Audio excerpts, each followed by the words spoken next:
Boa tarde novamente a todos. Vamos passar agora para a segunda pequena mesa redonda da tarde. Vamos manter no tema Covid. Vamos fazer inicialmente o que esperamos um Back to the Future, e Back to the Future porque no fim vamos ter um flashback. E no fundo a ideia desta mesa redonda é fazer um contraste entre o que se passou no início da pandemia e para isso vamos ter uma imagem muito forte, seguramente, que nos vai ser dada pela doutora Maria Isabel Sousa, que é chefe de repartição de evacuações aeromédicas da área da Direção de Saúde da Força Aérea Portuguesa. Vamos ter connosco também o comandante Filipe Conceição e Silva, ex-comandante da TAP, comandante de Airbus 330 e 340.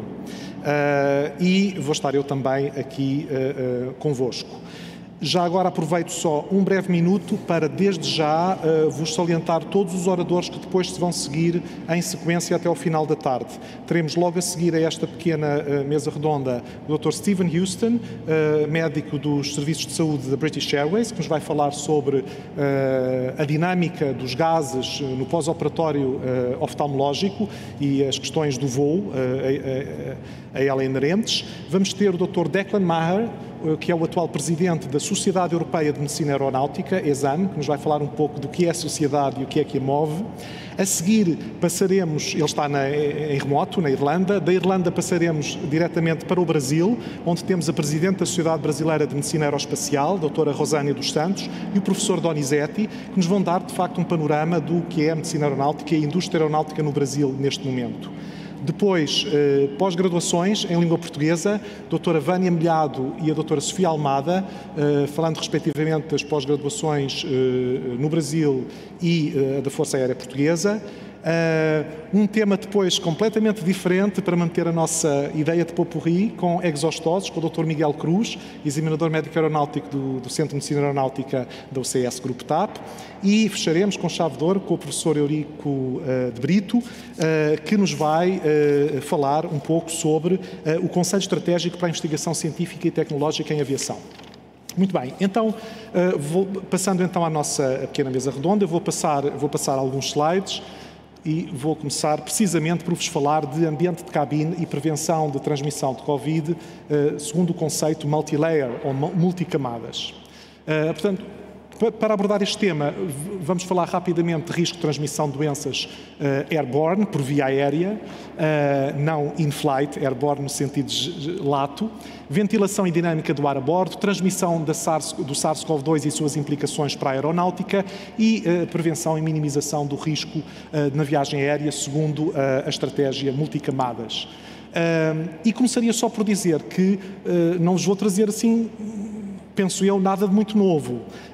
Já sabíamos muita coisa, apesar daquilo que às vezes pensamos. Já muita coisa se fazia antes de haver a pandemia de Covid, seguramente no campo da medicina aeronáutica. Já havia recomendações de autoridades de saúde, como a nossa, a DGS, por exemplo, sobre o que fazer no caso de haver um caso índice a bordo de doenças de transmissão por via aérea, como por exemplo o sarampo, ou a meningite, ou estratégias para doenças de transmissão direta, como foi a situação do ébola.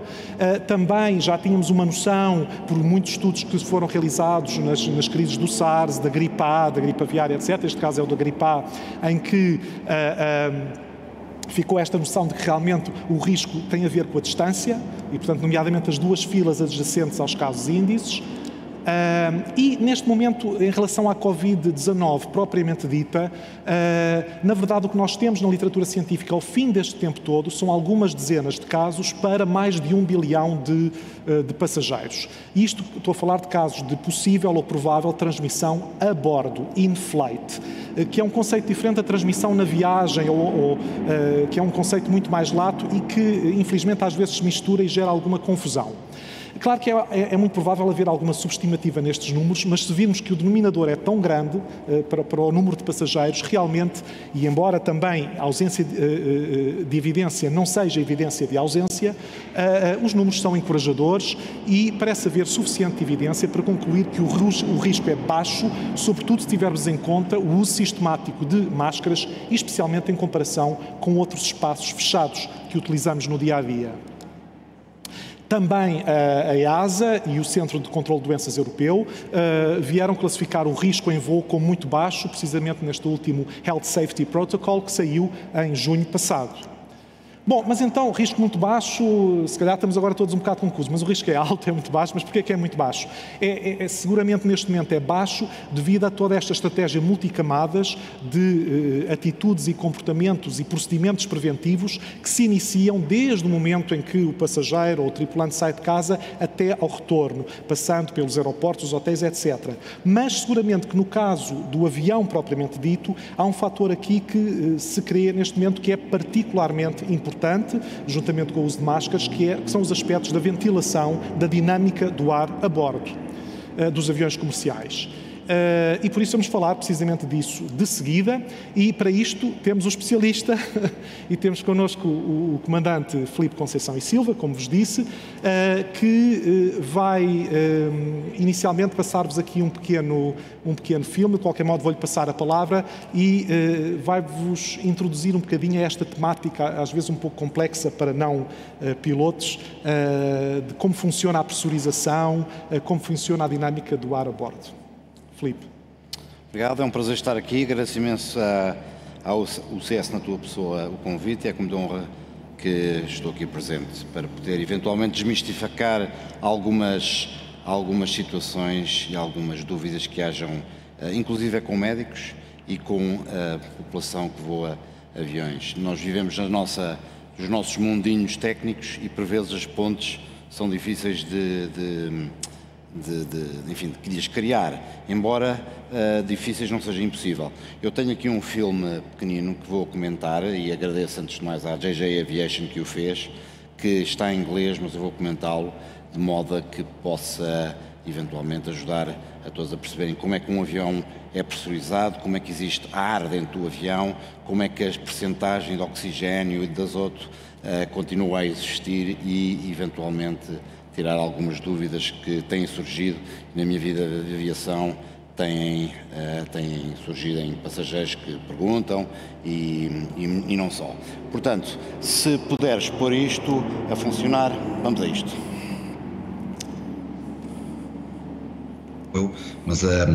Mas o oxigênio entra nos alvéolos dos pulmões através da pressão, portanto tem que haver mais pressão para poderem entrar. À medida que vamos subindo, há menos pressão e embora a percentagem de oxigênio no ar seja a mesma, mesmo à medida que formos subindo, a pressão não é.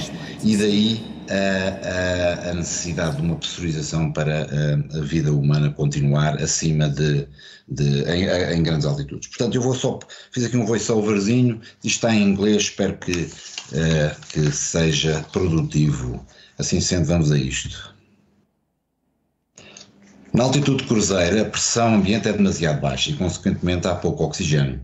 Assim, a pressurização da aeronave é necessariamente obrigatória. O sistema de pressurização dentro da aeronave irá pressurizar o cockpit e o perão de eletrónicos, a cabine e os perões de frente e trás. A pressurização é conseguida retirando ar dos motores, que é arrefecido no sistema de ar-condicionado e distribuído pela aeronave. Este ar controlado por uma válvula chamada outflow valve. Ora, como funciona a outflow valve? Quando a válvula de outflow abre, o ar na aeronave escapa-se e a pressão, naturalmente, diminuirá. Quando a outflow, contrariamente, é fechada, o ar fica retido dentro da aeronave, causando um aumento de pressão dentro dessa mesma aeronave. A válvula de outflow abre e fecha dependente das fases do voo. No chão, esta válvula está completamente aberta, de forma que a pressão do ar dentro do avião é a mesma que está cá fora. Durante a descolagem, a válvula é mantida parcialmente aberta, de forma que a pressão do ar começa a diminuir, isto dentro do avião, mas ainda maior que a pressão ambiente. Uma aeronave passa a maior parte do tempo na fase de cruzeiro. Se um avião se encontra a 35 mil pés, 12 mil metros, uma pressão maior tem que ser mantida no seu interior, ajustando a válvula de outflow. Especificamente, as áreas pressurizadas do avião serão mantidas a uma pressão muito mais alta em comparação com a pressão do ar ambiente ao exterior. A pressão do ar que sentimos será a mesma estarmos a 8 mil pés. E estes 8.000 pés, que são 2.400 metros, chama-se altitude de cabine. Já ouviram falar disso com certeza. Esta altitude de cabine permite que haja mais oxigênio, permitindo uma respiração normal. A altitude de cabine não pode ir acima desta altitude de 8.000 pés, pois o oxigênio fica mais escasso e não será suficiente para humanos. E não deverá descer desta altitude se a estrutura do avião não for suficientemente resistente. Porque isso provocaria uma diferença de pressões significativa entre a pressão do avião e a pressão ambiente, poderia resultar em danos estruturais. Ora, durante a descida, a válvula de outflow está completamente fechada, de forma a aumentar a pressão dentro da aeronave. E, quando se toca no chão, a outflow abre completamente a igualar a pressão ambiente. Chegamos ao nosso destino e obrigado por voar na etapa em Portugal. Agora, deixa-me lá ver. Isto... E continuando com o que o pequeno filme mostrou, espero que tenha sido perceptível. Passo a palavra a ti, Rui. Ok, obrigado, Filipe. Eu ia só complementar agora, continuando com esta explicação sobre a pressurização, como é que depois este ar que entra se distribui pela cabine. E, de facto, a distribuição faz-se não tanto longitudinalmente, mas por secções transversais. E, portanto, há, em termos relativos, muito menos fluxo de ar ao longo da cabine em comparação com um fluxo lateral. Aliás, nós podemos ver aqui neste pequeno filminho, já vamos ver o corte seccional, transversal, e aqui vemos, portanto, o ar que entra ali pela zona das bagageiras e depois turbilhona e vai saindo junto aos nossos pés. E isto vai-se passando assim, vai-se repetindo ao longo de secções transversais do avião, de tal forma que podemos definir zonas de ventilação que correspondem a mais ou menos 2 filas para trás e para a frente de cada fila. Portanto, um total de 5, no fundo. Aqui temos, e em cada uma destas secções, com 2 filas para trás, 2 para a frente, no fundo vamos ter uma renovação total do ar, por exemplo no caso da Airbus, a cada 2 a 3 minutos. E renovação total do ar a cada 2 a 3 minutos, porque em cada momento 50% do ar existente na cabine é recirculado, certo? Exatamente. Portanto, ele é recirculado, mas para ser recirculado passa por filtros, é filtrado. E é filtrado por filtros EPA, High Efficiency Particulate Air Filters, que são os filtros do mesmo tipo que se utilizam nos blocos operatórios hospitalares. São filtros altamente eficientes, filtram mais de 99,9% de partículas, nomeadamente com até cerca de 1/10 de micrómetro de diâmetro, que é precisamente a dimensão média do nosso grande inimigo atual, coronavírus. Ajuda-nos a pensar que, em adição a isto, o vírus não tem que ser transportado por gotículas, não é? As gotículas que saem da nossa respiração, da nossa tosse. E essas gotículas, por sua vez, são muito maiores, têm 5 a 10 micrómetros de diâmetro em média, portanto, são perfeitamente filtráveis por este tipo de filtros. Portanto, e na realidade, com dados do Instituto Americano de Standards e da Sociedade Americana de Engenharia de Refrigeração, a Associação Internacional de Transporte Aéreo, IATA, fez uma comparação da ventilação, da intensidade de ventilação na cabine dos aviões com alguns espaços públicos interiores e estimou que ela é cerca de 2 a 3 vezes superior à que ocorre numa sala de conferências média, 8 vezes superior à que ocorre num centro comercial, num shopping ou num supermercado. Muito bem, então, quais são as implicações da transmissão do SARS-CoV-2 em particular para o contexto aeronáutico?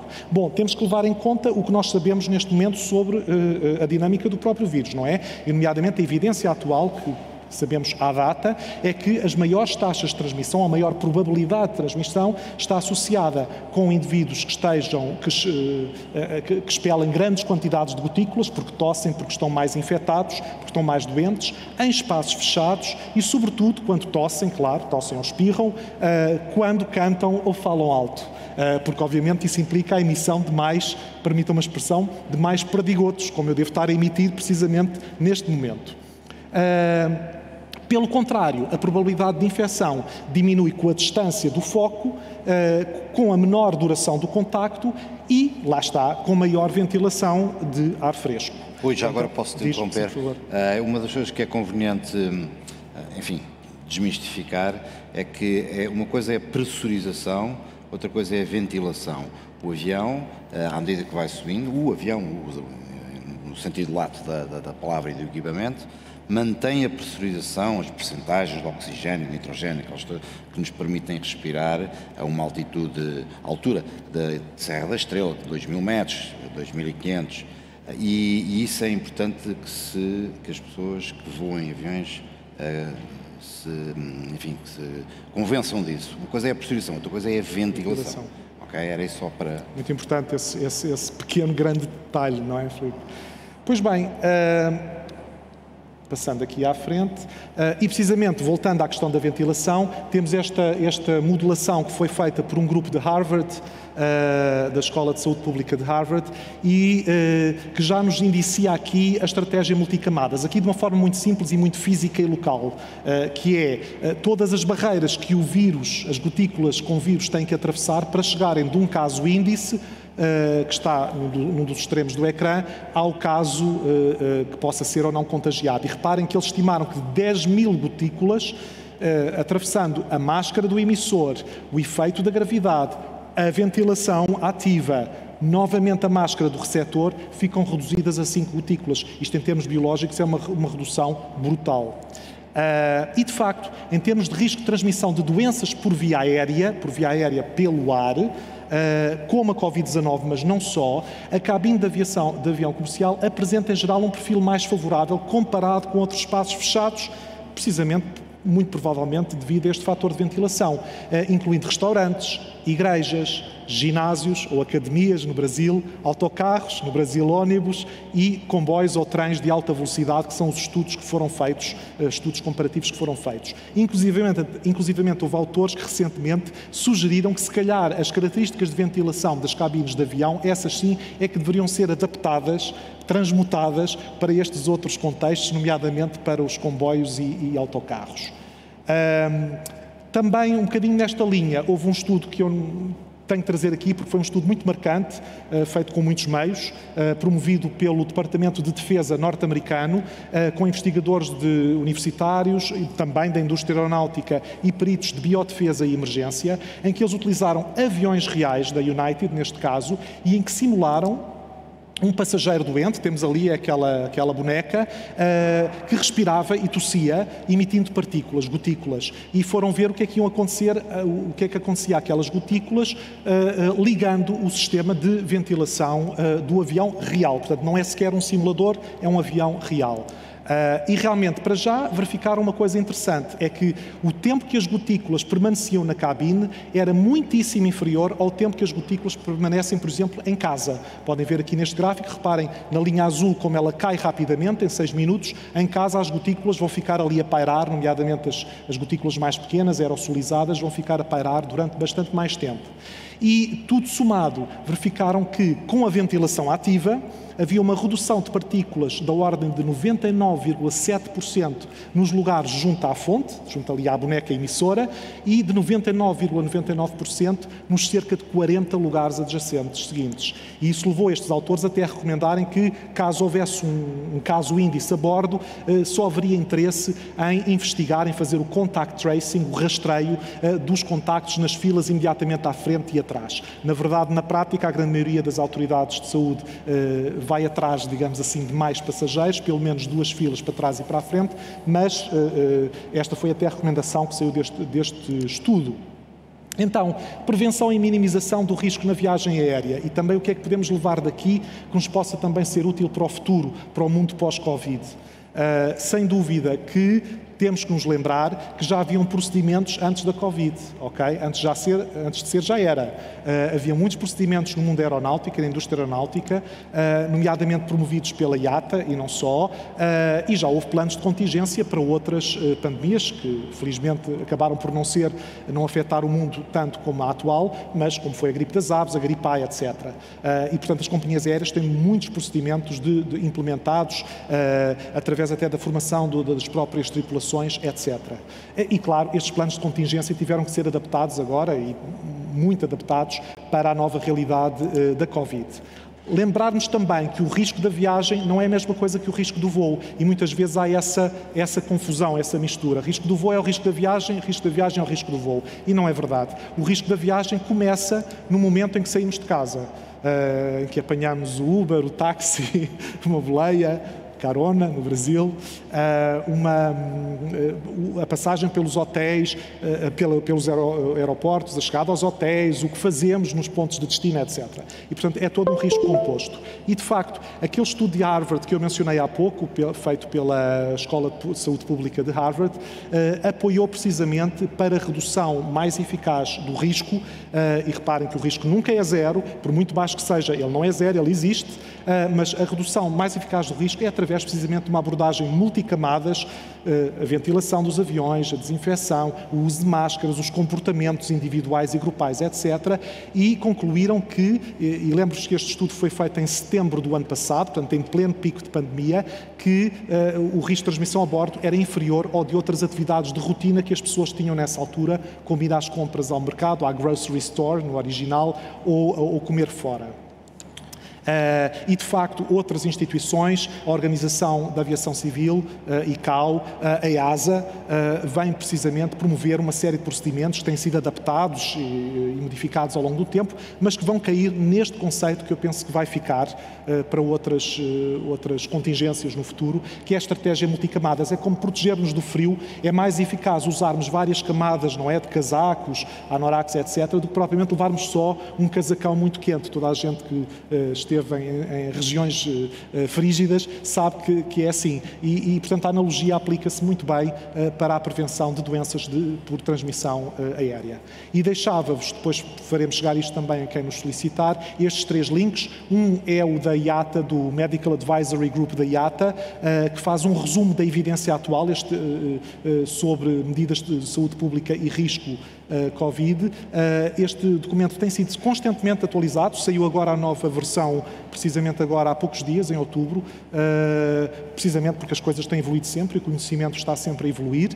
Também um link importante é este, o da EASA-ECDC, que é o Aviation Health Safety Protocol, também um documento que tem vindo a ser atualizado à medida que o conhecimento e a situação epidemiológica têm evoluído, e também o site da ICAO, da Organização da Aviação Civil Internacional, que tem guidelines, é o Guidance CART, guidelines diferenciadas para aeroportos, aviões, tripulações e carga. E, basicamente, era isto que tínhamos para dizer sobre a prevenção e a estratégia multicamadas. Repito, que pensamos que é um conceito que vai ficar e, no fundo, também gostaríamos de fazer esta ponte com o mundo pós-Covid. Entretanto, também gostaríamos, paradoxalmente, de fazer agora um flashback e para fazermos um bocadinho o contraste, porque agora já sabemos muitíssimas mais coisas que não sabíamos aqui há um ano atrás ou no princípio de 2020, havia muito mais incógnitas. Nós já estamos na fase da vacinação, não é? Das campanhas de vacinação, e realmente as coisas eram muito diferentes ao princípio,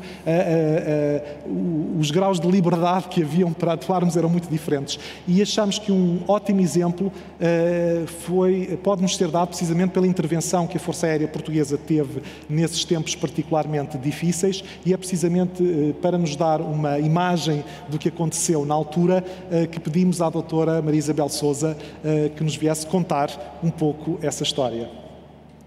Doutora Isabel? Olá. Boa tarde. Boa tarde. Bem-vinda. Olá, boa tarde. Muito obrigada. Antes de mais, agradeço à organização e ao Dr. Rui Pombal o convite feito à Força Aérea e à minha pessoa para partilharmos o trabalho desenvolvido pela Força Aérea nesta área e colaborar nesta partilha de conhecimentos. É uma honra para mim e para a Força Aérea podermos fazê-lo.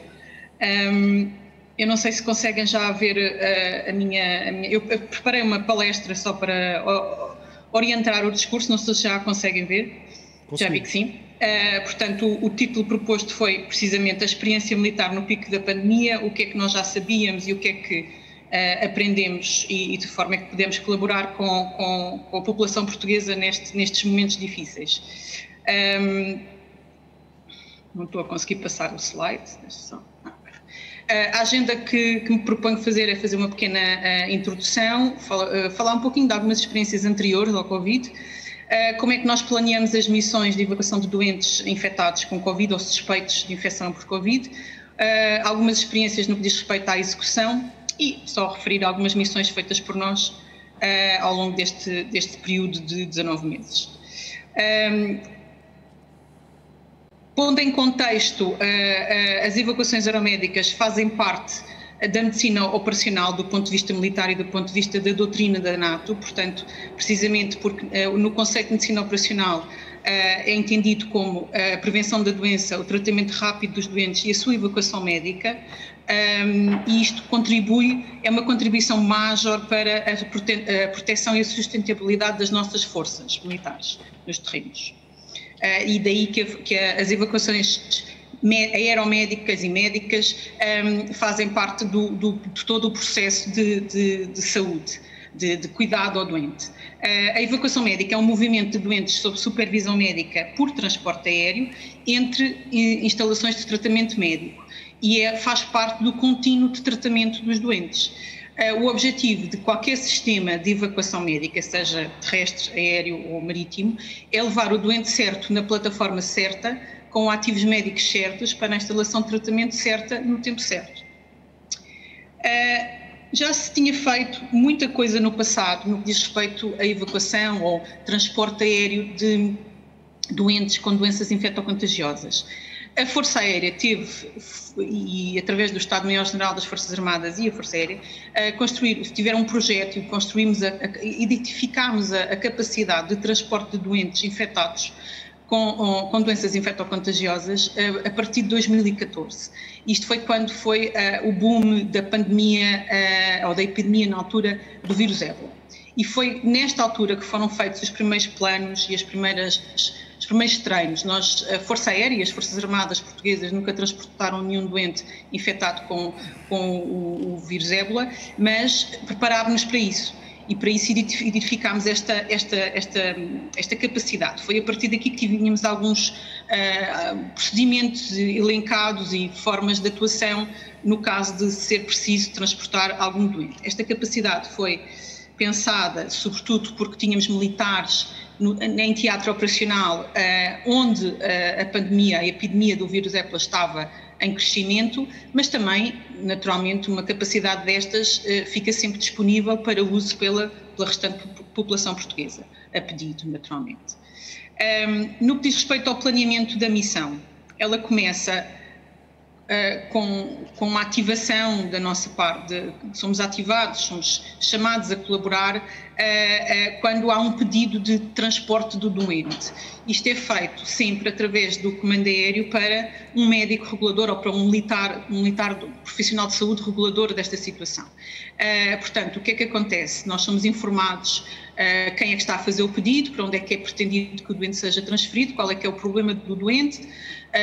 A partir daí nós entramos em contacto direto com a entidade que nos pede o transporte do doente e ficamos a saber, tentamos saber a informação clínica detalhada daquilo que se passa sobre o doente, desde tudo o que aconteceu nas últimas 12 horas, ou até mais, se for o caso disso, se o doente tem teste de Covid ou não. No caso destes doentes, a resposta era um doente Covid positivo, vinha ventilado ou não, a medicação que vem a fazer, e, muito importante, as coordenações de como é que, no caso de nós conseguirmos ir fazer este transporte por via aérea, como é que o doente chega até a aeronave e como é que depois chega da aeronave até ao hospital de destino. Depois faz parte do nosso trabalho também, com toda esta informação em mente, definir qual é a equipa indicada para estar a bordo, para dar apoio a este doente. E também qual é a aeronave mais indicada para fazer o transporte dentro daquelas que temos disponíveis na frota da Força Aérea. Com esta informação e com estas decisões tomadas, informamos o comando aéreo e solicitamos aquilo que achamos que é mais adequado para o doente, e depois o comando aéreo, as operações do comando aéreo, disponibilizam a aeronave de acordo com aquilo que decidem em face àquilo que nós transmitimos. As plataformas aéreas que nós temos disponíveis para transporte e que podem ser utilizadas para transporte de doentes são estas 4, portanto o C-130, o C-295, o Falcon 50 e o EH-101. Destas 4, o EH-101 é a única que temos de momento para transporte de doentes e que podem ser utilizadas em Covid para transporte de doentes, é uma plataforma da asa rotativa. Não só pela experiência do ébola, mas também pela experiência em evacuações aeromédicas que não tem nada a ver com doenças infectocontagiosas e com os treinos que fizemos a preparar-nos para, na eventualidade de sermos chamados a intervir para transportar doentes Covid, nós definimos e chegámos à conclusão que para um doente crítico Covid, portanto um doente ventilado Covid, a nossa capacidade máxima no que diz respeito às aeronaves que temos disponíveis, nós só podemos transportar um doente no Falcon 50, podemos transportar até 3 doentes no EH-101, 4 doentes no C-295 e 6 doentes no C-130. Isto deve-se ao espaço a bordo, porque um doente Covid crítico ocupa espaço. Não só o doente, como depois todo o material que nós precisamos para lhe prestar o apoio e o espaço que precisamos para poder intervir no doente durante a viagem, se isso for uma coisa que é necessária. Desculpem. Habitualmente, isto naturalmente depende de missão para missão, mas esta é a base pela qual nós nos coordenamos. Para preparar uma missão destas ou para depois para a sua execução, nós fazemos sempre questão que temos um enfermeiro por cada doente crítico, temos um médico por cada 4 doentes ou um médico por cada ala da aeronave, o que quer dizer que nós podemos ter 2 doentes de um lado, 2 doentes do outro lado da aeronave e conseguimos que o mesmo médico dê apoio a esses doentes. Vai variar muito da estabilidade e daquilo que o doente vai precisar. Foi elencado já desde a altura do ébola também, que faz-nos muita falta um elemento de saúde que não está a prestar apoio direto aos doentes, porque é o nosso coordenador, é quem tem a visão geral daquilo que está a passar em termos de aeronave, é o nosso contacto com a tripulação, coisa que é muito importante durante o voo, porque há determinadas circunstâncias em que nós temos que comunicar à tripulação alguma necessidade nossa ou alguma coisa que esteja a acontecer e que vai implicar com a segurança a bordo, naturalmente. Eu não vos vou falar das configurações das aeronaves todas, vou-vos dar só um exemplo de algumas coisas que nós temos de ter em atenção quando fica definida qual é a aeronave para transportar o doente. Nós depois temos que entrar em contacto com a esquadra de voo e com a tripulação para dizer as nossas necessidades e a maneira como nós precisamos que a aeronave seja configurada, que seja arranjada para que os doentes possam ser recebidos e tratados e acompanhados a bordo da aeronave. Portanto, uma coisa muito importante é que o chão esteja o mais livre possível. Isto que eu falo aqui, que é sem rollers, são umas calhas ao longo do chão da aeronave que têm umas rodas e que podem fazer-nos tropeçar e, portanto, de maneira a nós podermos circular de volta do doente e para entrarmos e sairmos com os doentes. É importante que isso esteja fora da aeronave ou que não esteja no nosso caminho. É importante garantir a energia 220 a bordo por causa de todos os equipamentos que vamos levar e que podemos precisar. Podem as baterias não chegar. Isto é um problema nosso a nível das aeronaves da Força Aérea, garantir que isto acontece e ter capacidade para o fazer. Nem sempre é fácil ter esta energia a bordo. Definimos também a altura a que as macas devem ir para nós podermos intervir nos doentes. Sugerimos e solicitamos sempre também outras macas por cima da maca onde vamos deitar o doente para podermos pôr todo o equipamento e amarrá-lo de forma a que ele se mantenha seguro durante toda a viagem. A distância a que as macas devem estar entre si também foi uma coisa que passou pelo treino e para nós chegarmos a uma conclusão daquilo que era mais adequado. As cintas de amarração dos doentes, também não nos podemos esquecer que durante o voo várias coisas podem acontecer e temos que manter a segurança do doente sempre em vista. As rampas auxiliares são o C-130 e o C-295 têm uma rampa que desce, é por aí que nós entramos na traseira do avião, é por aí que nós entramos com os doentes, mas elas não chegam, chegam ao chão, mas não é possível rolar se não tiver estas rampas auxiliares. É como se fosse um estradozinho que nós precisamos para que a maca consiga rolar para dentro do avião e ser mais fácil a entrada do doente. E depois algumas particularidades, neste caso dos doentes com doença infectocontagiosa e Covid, neste caso, que é ter uma caixa de lixo biológico perto de cada doente para podermos descartar tudo aquilo que não vai ser necessário. A garrafa de oxigénio para cada doente, isto não é específico naturalmente dos doentes Covid, mas é específico dos doentes críticos e da maioria dos doentes que transportamos. E um ponto de luz é importante também para termos alguma iluminação, porque depois em voo toda esta iluminação que se vê nesta cabine não é bem assim que acontece, não é? A partir do momento em que está a aeronave, a configuração da aeronave discutida, há que tratar de tudo o resto no que diz respeito ao doente tal qual se faz para um transporte terrestre, tudo isto é necessário também para depois nós termos a certeza que temos tudo o que precisamos para o doente a bordo. Os kits de via aérea, a capacidade de desfibrilação, de monitorização do doente, levar todas as drogas necessárias, a analgesia, etc. Todo o equipamento de aspirador de secreções, garrafas de oxigênio, seringas e bombas infusoras, e etc. E depois a parte documental do doente, para nós termos a certeza que estamos a receber o doente certo, da pessoa certa, e que o vamos entregar no local certo e com tudo aquilo que ele necessita. Outra coisa muito importante no caso dos doentes Covid, naturalmente, são os EPIs Covid, tanto para os profissionais de saúde como para a nossa tripulação a bordo, porque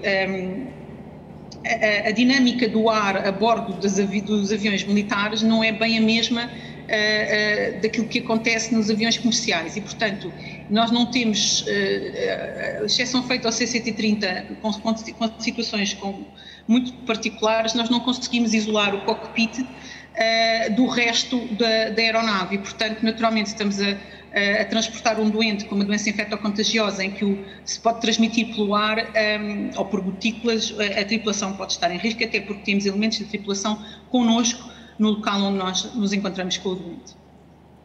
No que diz respeito à execução, algumas particularidades destes doentes críticos Covid e sobretudo nas missões em que fomos chamados a intervir com mais de um doente, nomeadamente, no caso quando nós fizemos transportes de mais de um doente cada vez, foi muito importante nós conseguirmos levar até ao hospital de origem um elemento do núcleo de evacuações aeromédicas. Normalmente o que foi feito foi um enfermeiro do núcleo de evacuações aeromédicas, o enfermeiro que ia ficar com esse doente durante o voo, foi ao hospital receber o doente. Com ele levou todo o equipamento necessário, ventilador, monitor de desfibrilhador, as seringas, as bombas, etc. Levou tudo com ele, de forma a que o doente fosse conectado na sua origem e só foi desconectado no hospital de destino. E também toda esta coordenação do percurso terrestre com os elementos do núcleo de evacuações aeromédicas foi muito importante, porque depois a coordenação da chegada ao avião. Quais são as vantagens disto? Há muito menos variações para o doente, portanto é menos vezes que o doente é conectado e desconectado dos aparelhos. Não, assim, a única quebra que acontece do circuito de ventilação fechada utilizada nestes doentes é no hospital de origem e no hospital de destino, o que nos permite transportar o doente com mais segurança para todos aqueles que o vão transportar, nomeadamente a equipa de saúde, a aeronave e a tripulação, naturalmente, e porque ficamos com uma informação clínica bem atualizada daquilo que se passa com o doente, porque sabemos que às vezes a informação que nos é passada inicialmente pode já não ser a mais adequada depois na altura do transporte. As contrariedades ou aquilo que temos contra esta dinâmica que aconteceu nestas viagens, nestas missões com mais do que o doente, é o tempo em que a aeronave fica no chão. Portanto, chamemos-lhe um desperdício de tempo para a aeronave, o tempo fica parado, que às vezes é bem mais do que 2 horas entre aterrarmos e conseguirmos voltar a descolar.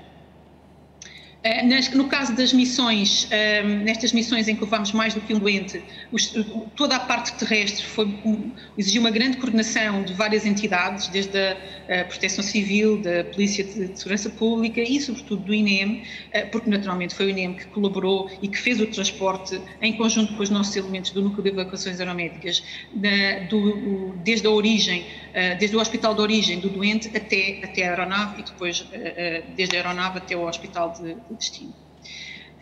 Parte da coordenação que é feita é transformar uma aeronave que não tem doentes, depois a ordem pela qual os doentes entram, quem é a equipa que vai ficar responsável por esse doente e a ordem pela qual os doentes vão sair. É importante não só isto para a entrada na aeronave, mas também pela ordem de chegada dos doentes até à aeronave quando vêm do hospital. A juntar aos stresses de voo que já todos conhecemos com as leis da fisiologia, hipóxia, ansiedade, ruído, etc, temos o EPI Covid em cima de tudo isto. Ao longo da evolução e de alguns treinos que fizemos ainda antes de começar a transportar doentes Covid, percebemos que, aliando todos estes stresses de voo ao EPI clássico que usamos nos hospitais, estas máscaras que nós usamos são mais confortáveis para a equipa e acabam por termos menos risco de haver destelagem da nossa proteção quando estamos perto do doente e perto do doente que vai precisar da nossa intervenção. O EPI Covid, como eu dizia, não foi só para a equipa de saúde, a tripulação também tinha que ir protegida, sobretudo na fase em que nós ainda não tínhamos muitos conhecimentos sobre o Covid e a maneira o que era seguro fazer em termos de EPI. Portanto, na maioria das missões e sobretudo no início, as nossas tripulações voavam desta forma, totalmente protegidos também e, portanto, também com mais carga de stress em cima.